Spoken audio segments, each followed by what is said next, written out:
Ashanti region recorded a 5% increase in malaria in pregnant women in 2020 compared to 2019. Although malaria cases in children under 5 decreased by 16%, fatality rate in under 5 saw a 4% increase. Beatrice Gabra has filed this report and joins Ghana and the rest of the world to observe World Malaria Day.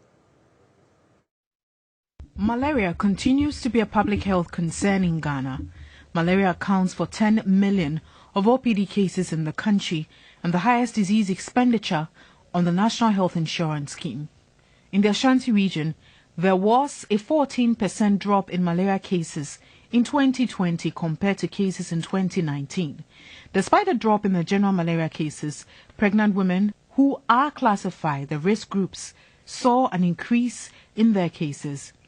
Ashanti Regional Deputy Director in charge of Public Health, Dr. Michael Roxanne told TV3 66,269 pregnant women tested positive for malaria in 2020. Malaria among pregnant women, unfortunately, we had a 5% increase 2019 compared to 2020. 2019 we had a little over 63,000, and then 2020 we had 66,000.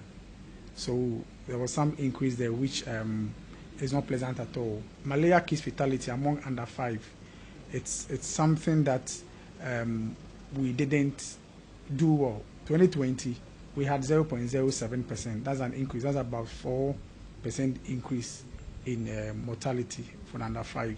Another risk group of malaria infections are children under 5 years. Cases of malaria in children under 5 decreased by 16%, but saw a 4% increase in mortality rates. Dr. Roxanne attributes the increase to the suspended services in health care in most facilities at the peak of COVID-19. The same accounted for the decrease in pregnant women taking their IPT drugs. The region has stepped up its case management protocols by training 300 health workers for strict adherence to the malaria case management protocols. We need to train clinicians to adhere to the protocols, because we have protocols for managing malaria. We need to adhere to ensure that the outcomes of case management is good, mortality is reduced. So we are strengthening case management. We are also strengthening education, especially on the use of ITN and then the IPT. Pregnant women should take IPT 16 weeks, should be given IPT 1 and the following month, and so and so. The region will this year increase its larviciding activities, introduce a seasonal malaria chemo prevention in some districts that have high malaria burden. World Malaria Day is commemorated on April 25 and used to recognize global efforts to control malaria.